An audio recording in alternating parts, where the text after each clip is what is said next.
নমস্কার দর্শকবৃন্দ। কোন নিয়মে বাড়বে বেতন, সরকারের নয়া নির্দেশিকায় হতাশ প্রধান শিক্ষকরা।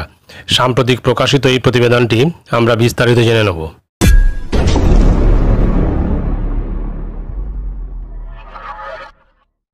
সাধারণত 10 বছর অন্তর প্রধান শিক্ষকদের বেতন বৃদ্ধি হয়। এদিকে নতুন নিয়ম অনুসারে সহকারী শিক্ষক হিসেবে তিনি কতদিন কাজ করেছিলেন সেটাকে ধরাই হচ্ছে না।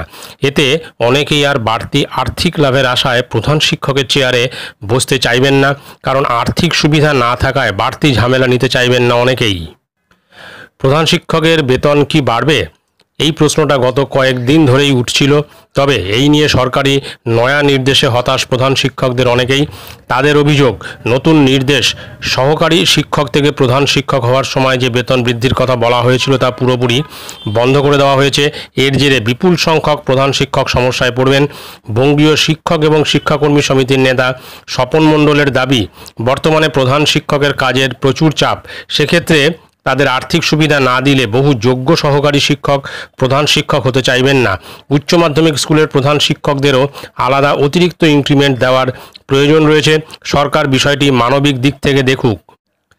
এদিকে পূর্বের নিয়ম অনুসারে সহকারী শিক্ষক হিসেবে কোনো প্রধান শিক্ষক কতদিন কাজ করেছেন সেটাও বেতন বৃদ্ধির মাপকাঠি হিসেবে ধরা হতো। তবে নতুন নিয়মে তার কিছুটা বদল করা হয়েছে। তিনি কতদিন সহকারী শিক্ষক হিসেবে কাজ করেছেন সেটা আর বেতন বৃদ্ধির ক্ষেত্রে ধরা হবে না। এদিকে সাধারণত 10 বছর অন্তর প্রধান শিক্ষকদের বেতন বৃদ্ধি হয়। এদিকে নতুন নিয়ম অনুসারে সহকারী শিক্ষক হিসেবে তিনি কতদিন কাজ করেছিলেন সেটাকে ধরাই হচ্ছে না। এতে অনেকেই আর বাড়তি আর্থিক লাভের আশায় প্রধান শিক্ষকের চেয়ারে বসতে চাইবেন না, কারণ আর্থিক সুবিধা না থাকায় বাড়তি ঝামেলা নিতে চাইবেন না অনেকেই।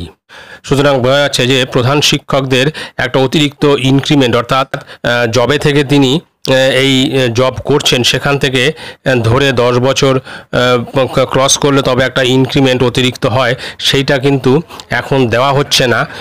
বর্তমানে তিনি যে দিন থেকে প্রধান শিক্ষকের পদে বসছেন সেই দিন থেকে 10 বছর বাদে তাদের অতিরিক্ত ইনক্রিমেন্টটা ধরা হচ্ছে। এতে কিন্তু অনেকেই আর্থিক সুবিধা পাবেন না বা বাড়তি যে আর্থিক সুবিধা ছিল সেটা থেকে বঞ্চিত হচ্ছেন, এবং প্রধান শিক্ষকদের যে কাজের চাপ তাতে কিন্তু এই অতিরিক্ত ইনক্রিমেন্ট অত্যন্ত প্রয়োজন বলেই মনে করছেন শিক্ষক সংগঠনগুলি। দেখা যাক পরবর্তী ক্ষেত্রে কী হয়। ভিডিওটি ভালো লাগলে অবশ্যই সাবস্ক্রাইব করবেন চ্যানেলটি। পরবর্তী আপডেট ভিডিও পাওয়ার জন্য ধন্যবাদ।